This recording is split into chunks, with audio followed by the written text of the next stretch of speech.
And I will say welcome to the Active Teaching Lab. Um, my name is John Martin, and I have with me today, as other moderators, I've got Sid and Karen Skiba and Tom Tobin, who are here to help me sort of answer things in chat and act as resources. And I really appreciate that they've taken some time to do so today. Let me add we've got a link to the activity sheet, and let me actually just go ahead and pull that up so we can talk about it. So if you've never been to an active teaching lab before, one of the things that we do here is we try to address the questions that you have and the issues that you have. We try to be very responsive. So we don't have a specific agenda of sorts that is based on what we want to tell you. We have a lot of resources in our activity sheet here, of course, but what we really want to do is have you jump in. So you'll see in our activity sheet here down on the bottom of the first page, oh, you are already doing it. I've got this area here. What issues would you like to discuss and enable? If you have questions that you'd like to ask us, put it in that left column here, right? And because you all have experience now and you all have some interest in this, you have opinions and you have thoughts and such, offer your suggestions and ideas on the right-hand side here to jump in. I'm not going to be able to do a lot of typing in this space. I know that my moderator friends are, and I also encourage you to jump in because, as I said, you'll have experience with this. So I've taught for a while, but I've never taught like a wet lab course. I've never taught a 500-person lecture. There's a lot of areas that I don't have any experience on. I can tell stories about it, but there's just a lot that I need your help. So help me out. All right. So we started the session with a question about what are some of the distractions that you've seen recently. And we've heard things like Zoom fatigue, where we're just tired of looking at the camera and smiling and nodding and trying to do the nonverbals that tell our instructors that we're listening and paying attention and give us a good grade because we are engaged for you, right? Staying organized. We know that with online communication and online teaching in general, we almost have to over communicate, or it feels like over communicating, in order to keep our students, to remind them and help them out.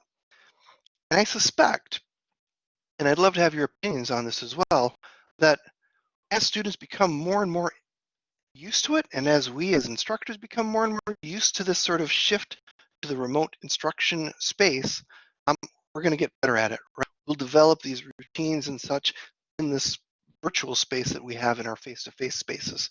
So during the transition, during that time where we build this up, we've got to be a little bit more patient. All right, today we're going to talk about universal design for learning and accessibility. In our activity sheet here, I've got some quick definitions. In many ways, we talk about these throughout the activity sheet. I got a why you should do it here. 4 quick reasons to do that. I really want to point out this UW-Madison campus-wide disability survey results that come from, I think that's like 2015 now, so it's a couple of years old. But I'm hoping that I expect that the information there is still very relevant and apparent.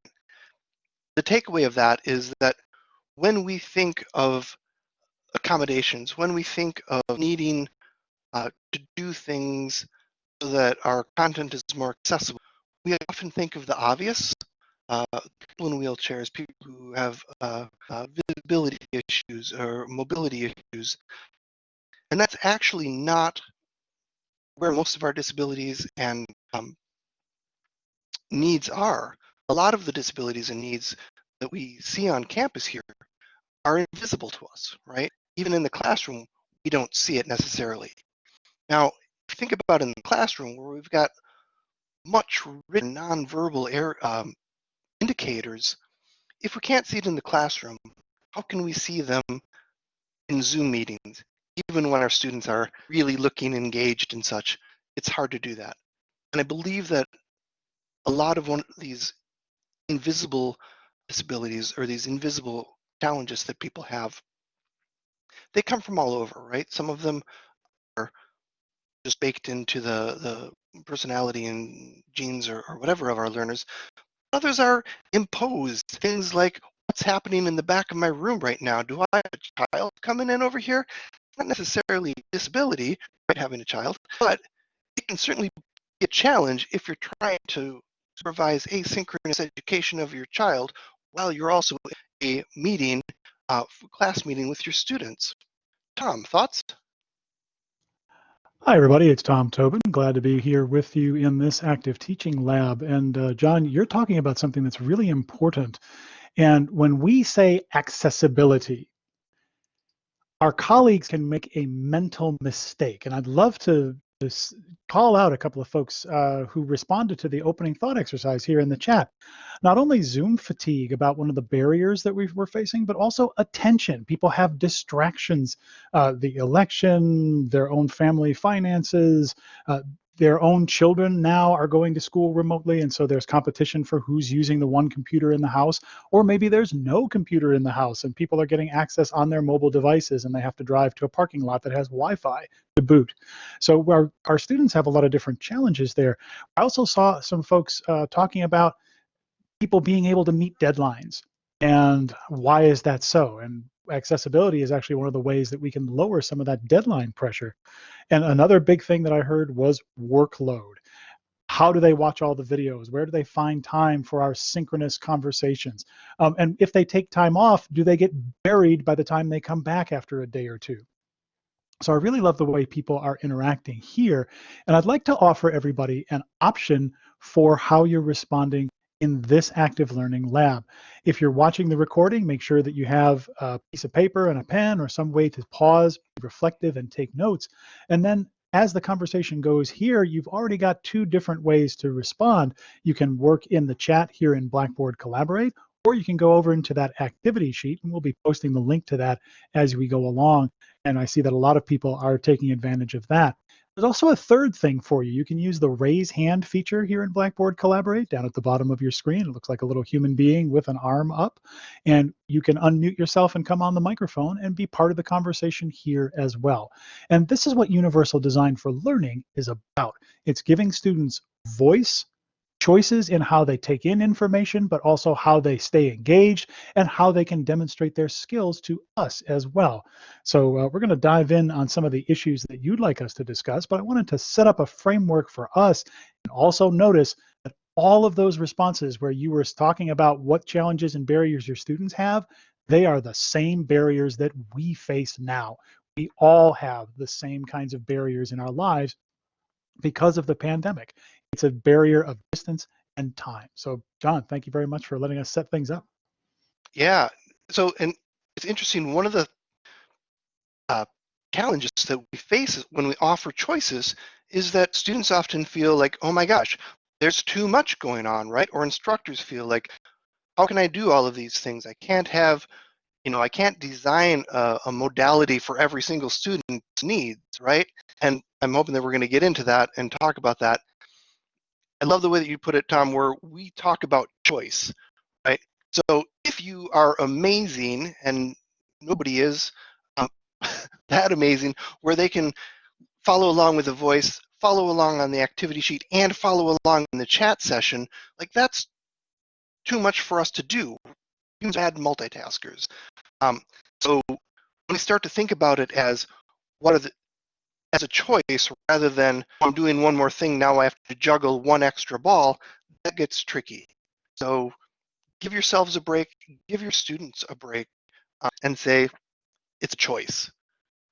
I'm not, if I do see you all in this one modality, I recognize that I'm not going to see you as much in these other modalities, and I'm not going to punish you for that, right? Because it's trying to figure out what's the best one that works for you, and that's a decision that you have to make. So join when you can. All right.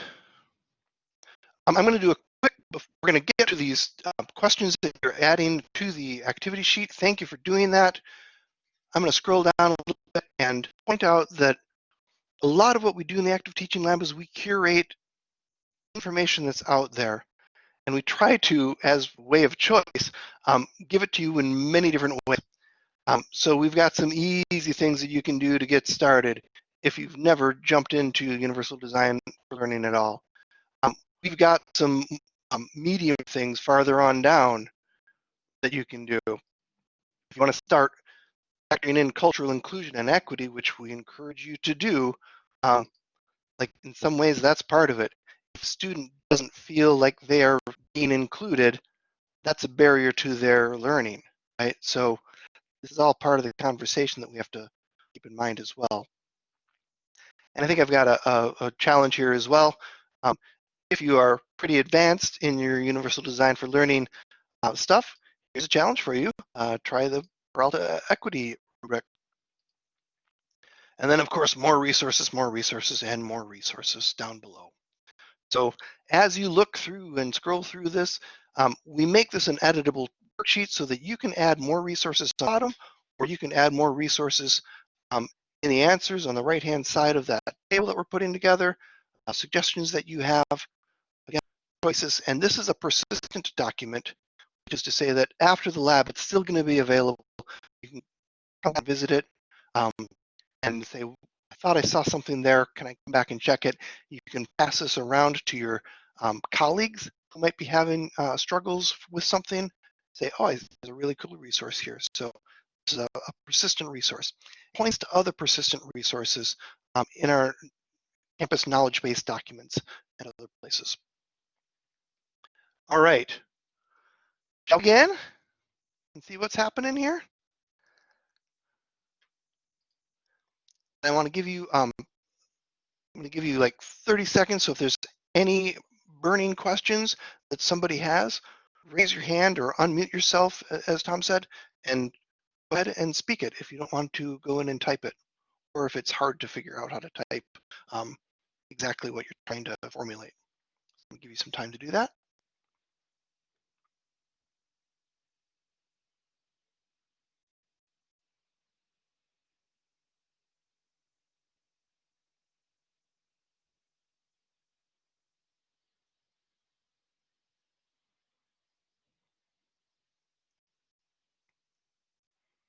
All right, and hearing nothing, let's go ahead and start off with this one. Tricky situation.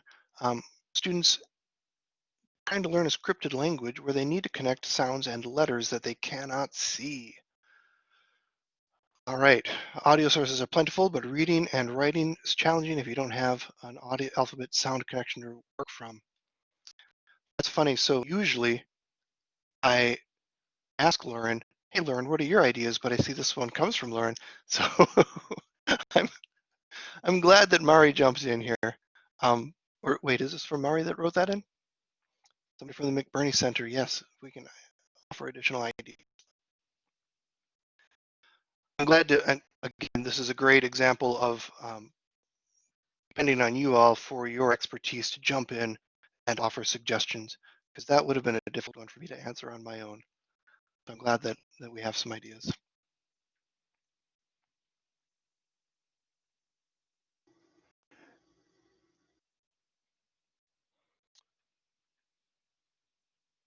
Ooh, wow, that's another good reason.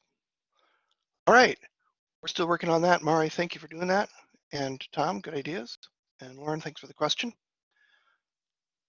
All right, international students who miss assignment deadlines because they're familiar with the practice of asking for an extension. So culture, right? The culture of schooling is a tricky one. And it's tricky, especially in an online situation where we don't have the ability to sort of look around the class and see what are the other students doing here, right? A lot of our engagement in the remote space happens asynchronously. We can't see what's happening with other students. We cannot see what how people approach the problems, what we see, if we're lucky, we see the actual results of their problems. One of the things that I often advocate for is some sort of space where students can share their ideas with each other, share the way that they approach the problems with each other. Um, if you can create a culture in your classroom, and it's to do this remotely, but as an instructor, if you can create these spaces where students can help answer each other's questions, that will show these students who don't know what's going on, oh, this is what I need to do to get an answer to my question. Um, some of the quick ways that I like doing this, student curation, and I'll talk about this, I talk about this farther on down in the,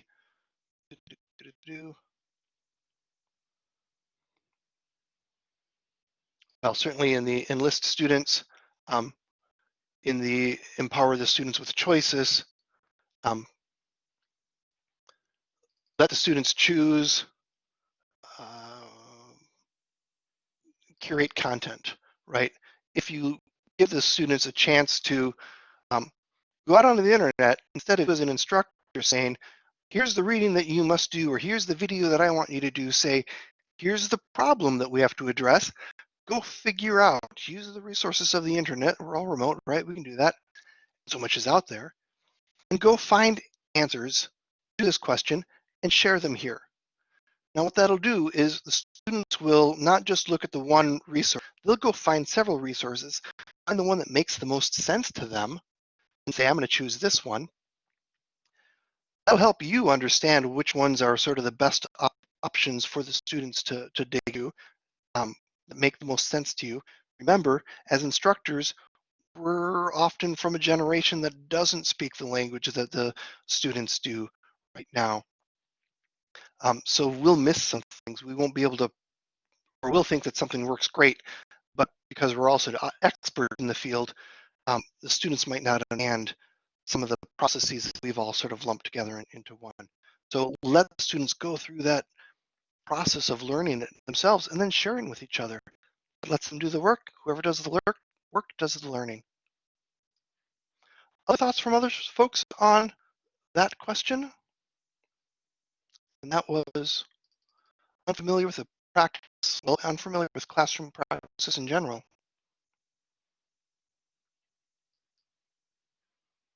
I love this one about how to be a student. In your syllabus, talk about what are the things that you need to do to succeed in this course and give them some examples. One of my favorite things that I've seen was in chemistry class, in chemistry at UW-Madison. We had past students come in and do short videos about, I struggled at the beginning, here's how I survived and succeeded in this course. If the students hear that from each other, from past students, it'll be them hearing it from not an authority figure, not a this is what you should do, but this is what works from a student perspective who looks and sounds like them.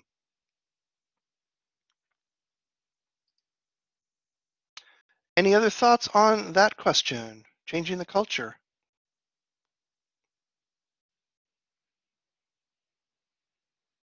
And thank you also to the folks jumping in. How to in the syllabus, how to succeed, and especially during a pandemic and these crazy times, being flexible. If you can offer some flexibility, that would help. Speaking of flexibility, how do we balance flexibility with due dates, exams, etc.? Oh, I want to doing a quick address Sarah's comment in chat. I would have loved this as a new graduate student. Can you expound on that a little bit more, Sarah? Are you talking about learning from other students, or? Hi, yeah, this is Sarah. I was referring to the how to be a student in my course that Tom was putting up. But even it's just how to be a student in how to be a student in a grad course. what's expected of participation, what's more important, whether I participate in this modality or in this other modality, just trying to juggle really, really high expectations just because of working in a kind of unknown environment and thinking that everything is really, really important. Every reading is so important. I have to read every single thing. And then, just struggling through that and learning how to navigate graduate school, learning how to prioritize, all that kind of stuff. I don't think Yeah. I don't think I had a model. I think I had to find those from other students who had come before. But Absolutely. Yeah. Yeah. I'm sorry I cut you off, Sarah. Did you want to finish a thought? No, that was it. That was it. Cool. I love the way that you're framing the concern because, and Sarah, tell me if this is true for you and everybody else who's here as well. Think about this. When you were a student in undergraduate or grad school and professional work, how did you find out how to interact with your professors, right? It was usually a network of other students. Other students who took Professor X's courses would say, oh yeah, got to take courses with Professor X, but know that she is a stickler for deadlines, but she's also pretty light on the readings, right? Or you found out from other people that Professor Y was a person who was really methodical about details, and therefore you had to make sure that your formatting was correct, but you had a lot of latitude and freedom in terms of the topics that you chose to explore within that person's course, or just the interpersonal stuff. And it was almost always the grapevine that you heard from other students. A lot of our students, and especially all of our students who are now working with us remotely, they don't have access to those kinds of networks. So even if a face-to-face class, when they're coming to campus, they can ask other students, hey, do you feel this way? Do you react this way? Did you do this kind of practice on the test or the project? And they get a sense for how to be a student. And we've got a lot of folks who are working with us who didn't have those networks, or those networks were kind of opaque, or maybe I was just a commuter student when I was an undergrad and I missed out on all of this stuff. So does that chime with what you're talking about, Sarah? Okay, Yeah, so absolutely. And I'm adding that into the chat. Just learning as you go. But it could be, I think that there is a structure that's there. We just don't make it explicit. There are best practices for being in graduate school. They're just not made explicit to the new one who's coming in. You're supposed to sort of feel your way through and develop that as you go. But I do think that they are there, and I do think we could name them a little earlier. cool, thanks. Yeah. To this point, it's really important that as an instructor, we help structure these spaces for those informal networks, because they already exist, right? But not all of our students are privy to the ones that exist, right? And especially in a remote thing and what's worse is if they're privy to those networks that are happening and those student learning cohorts that exist, but they don't have access because they're not invited, because for whatever reason they feel excluded, they are excluded. So what can we do formally in the structures of our Canvas course, Piazza, some of these other areas, sort of build in these, how can I learn from other students that everybody can access, in addition to the informal ones that they're already getting from their fraternities, sororities, other student groups, and informal residence halls groups. Knowing the person who took the course last semester and getting their advice, things like that. Good conversation. All right, now, flexibility. How do we balance flexibility with, let's call it rigor, right? Due dates, exams, things like that. And this becomes really tricky. And you can think about this with rubrics too, right? How do we say, I want everybody, how do we grade fairly where everybody's being graded on the same thing, right? Because that's how we often consider fair, without having to create, a different rubric for every different thing. All right, some of the answers that we have already, optional activities, right? So again, there's some flexibility. Low stakes is another one, especially for things like exams. I'm wondering if I'm getting ahead of this. Time pressure, good. All right, so people are already in there. John, I'm the one that added the optional activities. I guess when I would talk to faculty, they have to deal with a lot of people asking for accommodation because, you know, a lot of personal issues. So what has worked for a lot of faculty that I work with is if they offer this optional one, they don't deal with those issues. They just offer, if you can't participate in the discussion this time, participate in this activity another time, or you can't attend the webinar this time because of something happened. Instead, here, do this instead, reflect on the webinar or answer some questions that were asked in the webinar. So to give them some other options that they can do that way you don't have to deal with always keeping track when people, you know, have personal issues, because that can be overwhelming, especially now because so many people have so many personal issues. So I just added that one. Yep. And we're actually bringing this back around into the accessibility and UDL focus for this lab as well.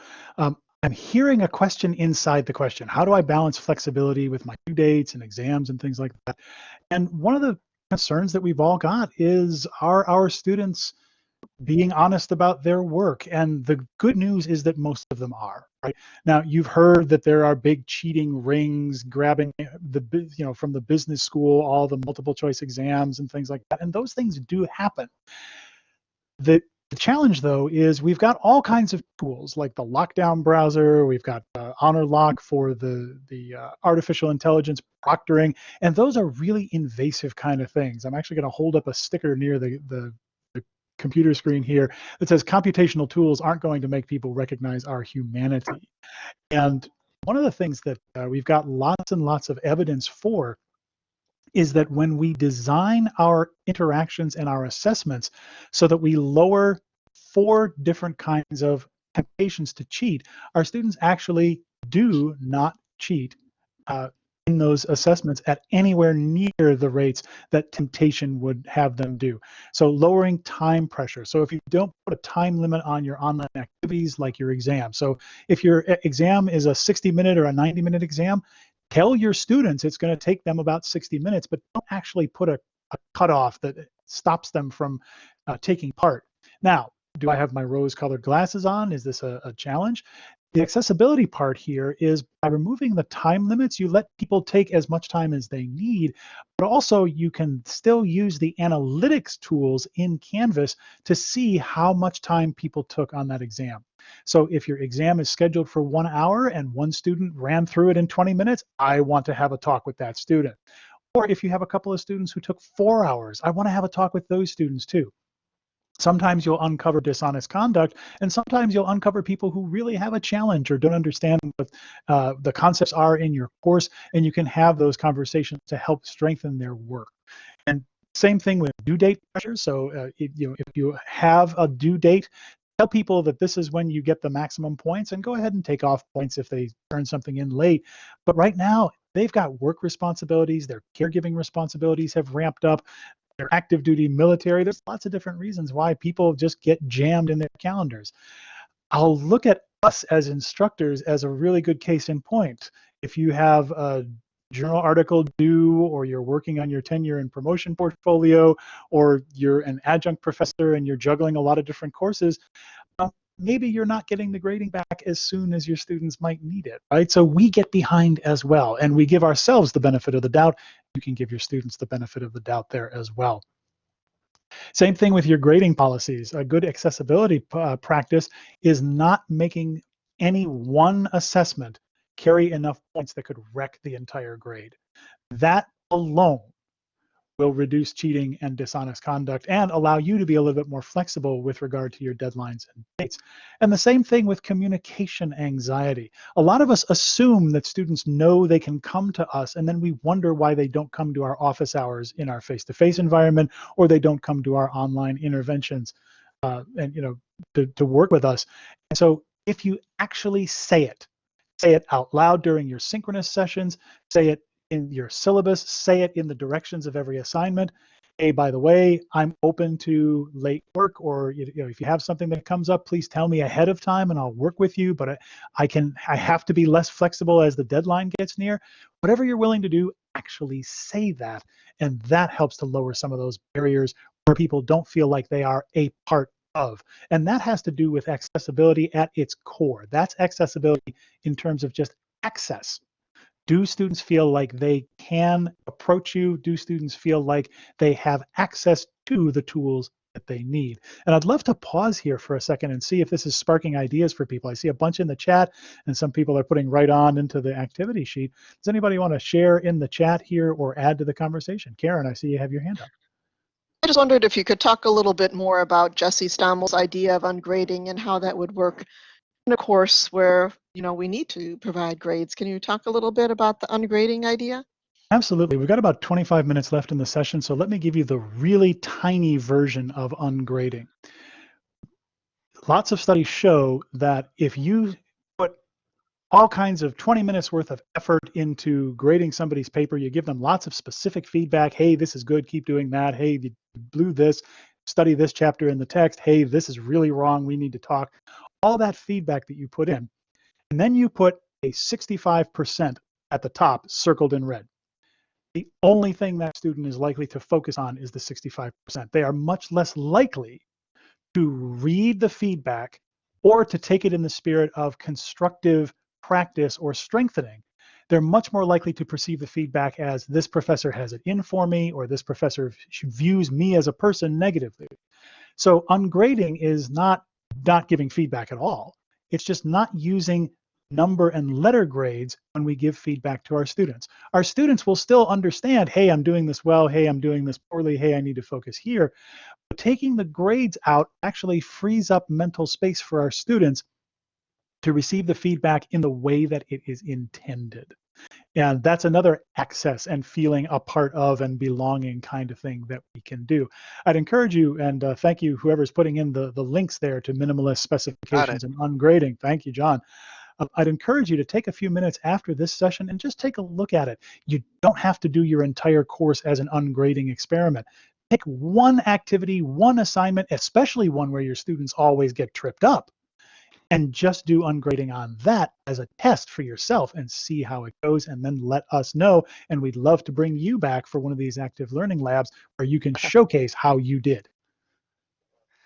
This is really important, I think, also as far as instructor sanity. I mean, how many of you have put in all that effort into giving feedback and then realize that the students don't pay attention to it, they don't care? The big tip there is give the majority of your feedback, that formative feedback, in a draft, in an earlier version, to help your students recognize that they are on the right path, but they're not there yet, not where you want them to do it. Because if they can, they won't, as Tom says, look at it if it's the end of the line, if they've already turned it in and they're not going to go back and revisit it. If you give them an incentive and say, nice first draft, in your second draft, I want you to address what I've talked to you about, they'll look at that, right? If it's already, they've already done it, they've gotten the final grade, what's in it for them? What's the advantage for them to do that? Other than learning, and who wants to do that, right?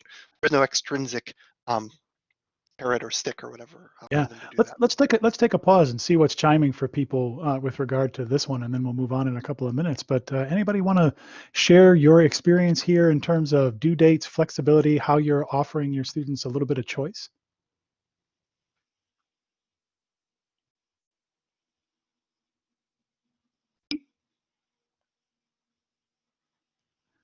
Mike's put a good one into the chat here. He says, ungrading, I'm currently enrolled in a class that's doing something like this. All assignments are 5 points maximum with 2 to 3 points assigned to the writing. The rest of other aspects like formatting, I quickly learned not to stress and focus on the feedback.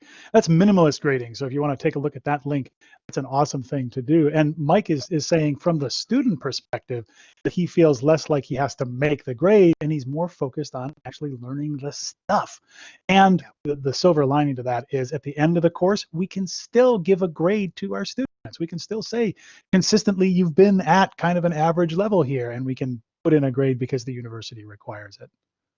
Cool. Thank you, Mike, for that. And other folks want to come on the chat or the live mic and talk here, or should we move on to the next concern?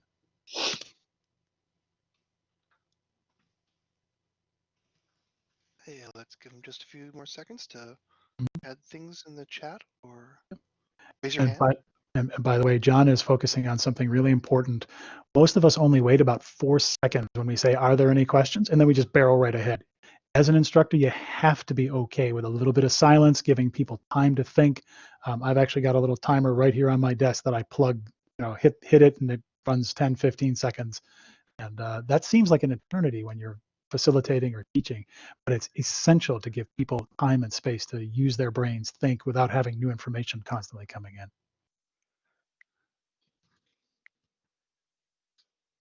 It's a practice I do better when you're in the room. Remind me. Touche, keep rolling.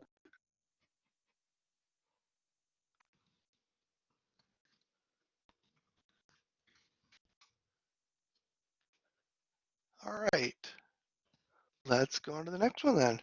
How do we not overwhelm our already overwhelmed students with email updates, but still keep them focused on deadlines and due date for the assignments? Good question. I talked about that a little bit at the very beginning. As we shift to remote teaching, we are learning new processes that we had figured out for years and years of face-to-face teaching, right? As students, we developed all of these strategies, and as instructors, we developed all of these strategies to sort of build these things in, and then we could check in on with our students in a face-to-face setting. In a remote situation, it's gonna feel like we're over just like waiting for that pause, waiting for the students, participants to come back and raise their hands and speak up, giving them that time. It's gonna feel like we're doing way too much communicating, but our students need it. Some of our students need it. Some of them have figured it out, right? And for them, it might be like, oh, another email. Well, delete. They can do that, right? But the students who do need it, need to see 3, 4 emails before they say, oh, wait, that's something that I need to do. They're not there yet.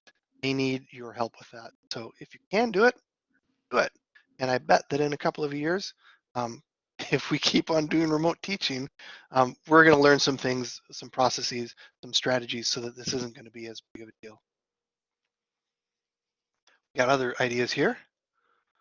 Last time, create materials to help orient the Canvas setup. So yes, absolutely.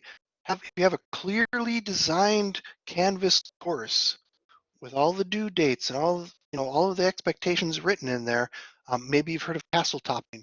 What do the students need to do before class? What are we going to focus on in class? The little castle thing, jigsaw across the top, not jigsaw. They're called parapets. And then afterwards, what do you need to do after the class to reflect on what you learned and to prepare for the next class? So that idea of before class, in class, and after class. If you had that course rhythm set up so that it becomes part of their routine, that helps a lot. And show them that course rhythm and the clear expectations in your Canvas course. School and university-based expectations. And we've got templates to help you out with that as well. There's that weekly rhythm that I just talked about. The Canvas announcements is a really good one. And you can, if you're organized, more organized than I am, you can pre-schedule these because you'll think ahead of time, this is what's going to happen because last semester when I did this, this is what happened. So now you're ahead of the game, right? And if you can organize that, you can have those Canvas announcements come up saying this week, we're going to do these things. And it's a good reminder. They'll see it if they go to the Canvas announcements. If they don't need it, you can choose to not go to that. Putting things in the calendar in Canvas is great. Anything that's in Canvas that has a due date or a date associated in your course can show up in their calendar. And their calendar is not just a calendar for your course, it's a calendar for all their courses. So they can see all of the things that are needed, they need to do throughout the week on that calendar.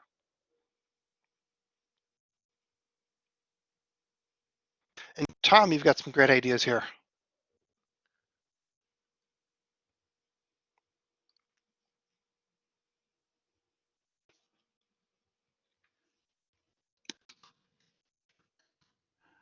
Sorry, I do, and I was responding to the next one, so forgive me. All right.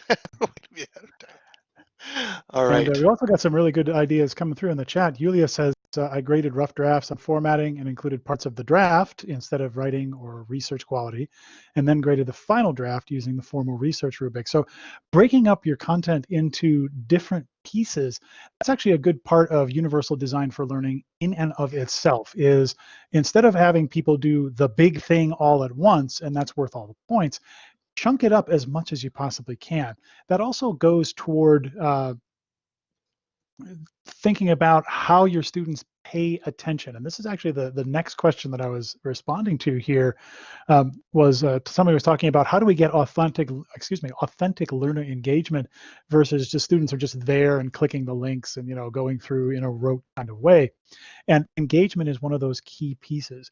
If you have lectures that you want your students to look at, and say you record your 60 minutes worth of lecture, none of your students will watch all 60 minutes of that lecture. I guarantee it. But if you break that lecture up into its pieces and parts, and each of them is 5 or 6 minutes long, and you have video 1 of 10, 2 of 10, and so on, your students will watch all of them. But they'll take a break in between. They'll take some action. They'll study a little bit. And if you give people an understanding of how much time things are going to take, and that's, you see here that John is highlighting under the easy teaching practices that we're recommending here, is help people to balance their time and be able to dive in on one thing, take a break, come back, dive in on another one by making things a little shorter. And one good way that you can do that is to give your students time estimates for all of the activities that you want them to do in your course. Not only just taking tests, but also if you assign them a reading, how much time is it going to take them to do that reading? And I put here into the thought on the activity sheet that there is a non-scientific way to figure out those estimates. It's you do the thing and tell your students 50% more than it took you. So if it takes you 30 minutes to read a journal article, tell them it'll take them about 45 minutes. But having that time estimate means, oh, hey, I'm a single mom. I got to go to the laundromat, and there's a 40-minute drying cycle, and I've got 45 minutes to read this article. That's roughly the same. I'll bring my device along, and I'll try to read this journal article while my clothes are drying. It helps your students to find even a few more minutes for study and interaction during their busy days, and that helps them with engagement. It helps them to understand, oh, this is when I can be working with the materials, with you, the professor, with other students in the course, especially when we're all distributed across time and space. So I love the way that whoever formatted that question, because it opens up so much. When we ask our seniors, what are the things that they would tell themselves when they were first-year students, if they could go back in time, far and above, the number one thing is time management. And it's a thing that we all sort of figure out. It's that, how do we become a student? How do we succeed in this class? Again, what works for you might not work for them, but what works for your 30 students, there might be something in those 30 students that helps the 31st student, because with a variety of things. So it's that variety, it's that opportunity to see different choices and say, this I think will work for me, versus as an instructor, this is what I expect you to do because it worked for me. That's a different thing, giving them the choice of how their students are, how their peers are struggling with things versus how you, in a positional authority, expect them to do things. All right. And there's more. We've got great things happening in the chat there, Sarah and Karen and Tom jumping in here. Yeah, one more thing about the grading and the feedback.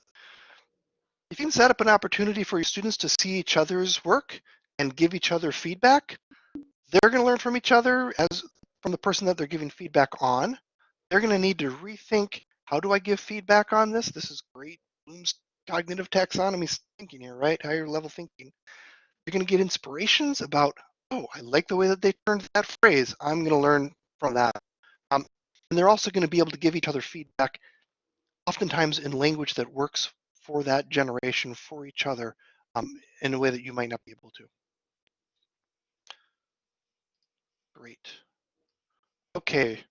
Asked questions that will not unfairly impact students who are not native English speakers. This is a tricky one, right? And writing test questions in general is that's a tough situation because we want things to be very fair.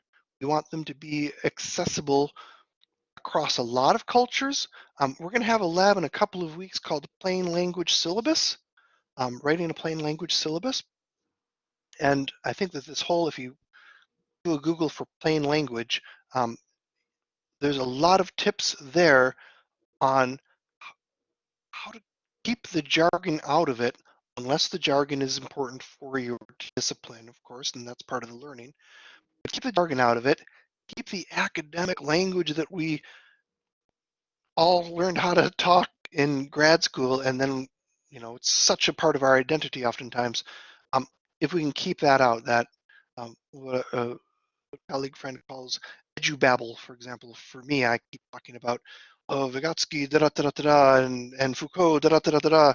No, that doesn't make any sense unless you're learning about those people. Keep that language out, and that helps with the clarity. And I'm sure that there's other great stuff here. Boom, excellent. Thanks for adding that. Was it Mari that added that?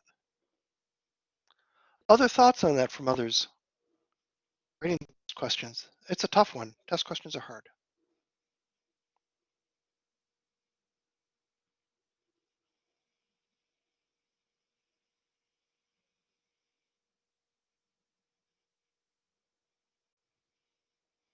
All right, we got 8 minutes and we've got 3 more questions. 4 more questions. Different ways for students to access information. Good for you. I worry that all this information can be overwhelming, and that's a fair, the fair worry.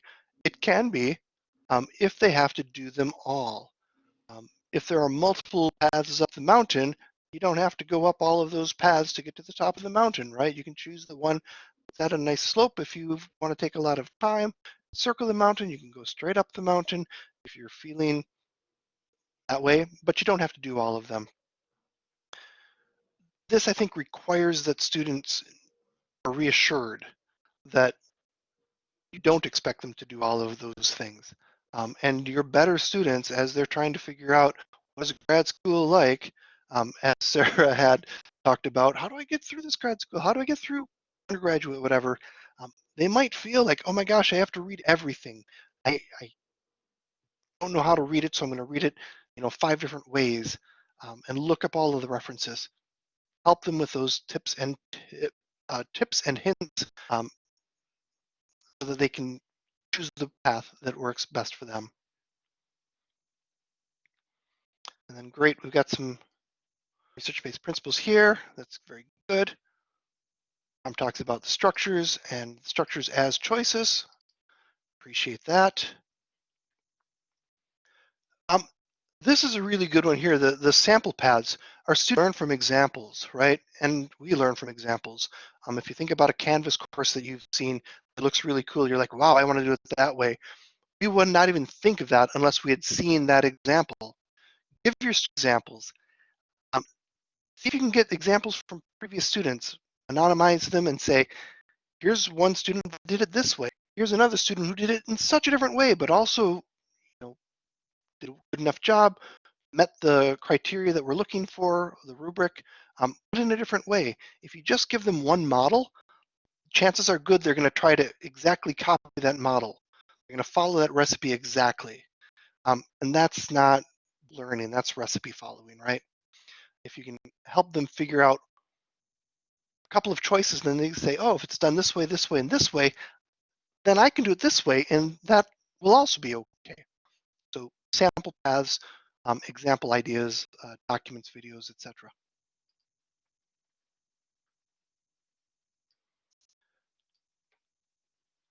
All right, sometimes I emphasized a point using all those signal words. And the signal words are, I'm guessing, these are things like, what are signal words? Somebody tell me what they mean by signal words. Is that this will be on the test signal? Or pay attention here? Yes. The tapping, this will appear in your homework. Yeah, this is one of the tricky things with remote teaching as well. And one of the lovely things about whiteboards and chalkboards and sort of that nonverbals that we give. I just read an article from a magician in France who talks about we're too close in Zoom meetings, right? And he says, move back farther so that the students can see more of your body because more is communicated this way. When you're at a chalkboard, you hit the chalkboard and you emphasize a point and you use these big gestures that if you're just using an iPad or writing in a Google document, they don't see you making these gestures that this is important. They don't see those signals. So signals are not just words, they're nonverbal as well. All right. Study guides, and especially more study guides, again, student participation as well would be helpful.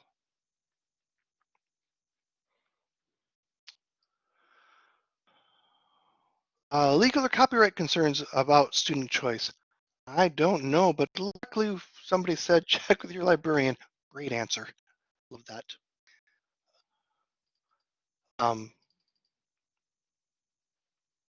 And yep, multiple formats is another one.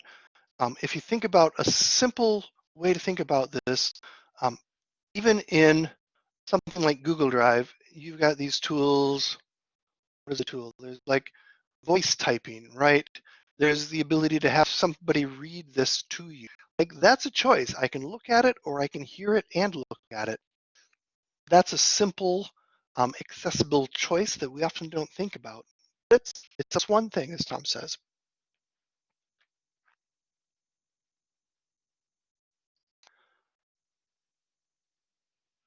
All right, and 3 more minutes, a few more questions. What are some ways people have addressed accessibility in online testing other than additional time? Boy, I don't know good answers there. Yep, alternate ways. You can take a test, or you can write a paper, or make a video, or do a project, do a diorama. As long as you fulfill the need of my rubric, whatever you do, it's up to you to make the rubric work. Tom.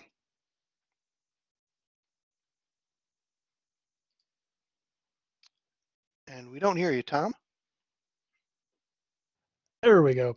If we, real quick, if we had one recommendation for everybody to go and Google one thing, Google the phrase construct relevance. When you're creating tests and quizzes, make sure that you're actually assessing only the skills and ideas that you say you're assessing, and you're not accidentally writing questions at too hard of a complexity level, so beginning readers or folks who don't speak English as a first language don't understand your language, and then they can't do the thing. So construct relevance is an awesome deal, and I've actually put in a link into the activity document to the construct relevance and assessment page at CAST, the Center for Applied Special Technology. They're the neuroscientists who came up with UDL. So thanks for a little plug here.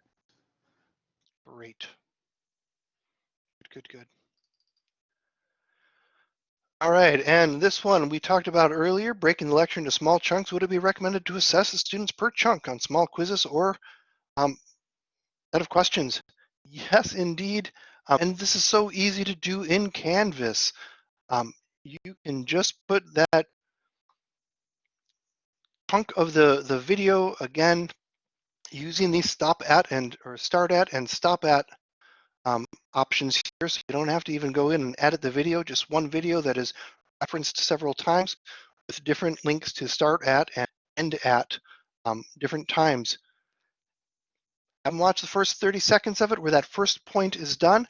Give them a quick little, you can do it as a graded survey where you don't have to put in a right answer, but just make them a reflection question. So they have to do some reflection, but they don't have to come up with the right answer. That's easy. You can do that as a quiz question where you say, here's what you just watched. Let me test you on that content right now. A, B, or C, simple multiple choice. You give them feedback in Canvas quizzes so that they know that they've got it right or wrong, so they don't go down wrong garden paths and use false information to try to answer the next question. This is a good way to get students to prepare for your lecture, right? Come to class, having watched your lecture, break it into small pieces, give them a couple of points for every part of it. And that way they'll come and it won't be like, has anybody done the reading? Yes, they will have all done the reading if you give them points for doing the reading and you can make sure that they did the reading in a thorough way. It's 2 o'clock, so here we are.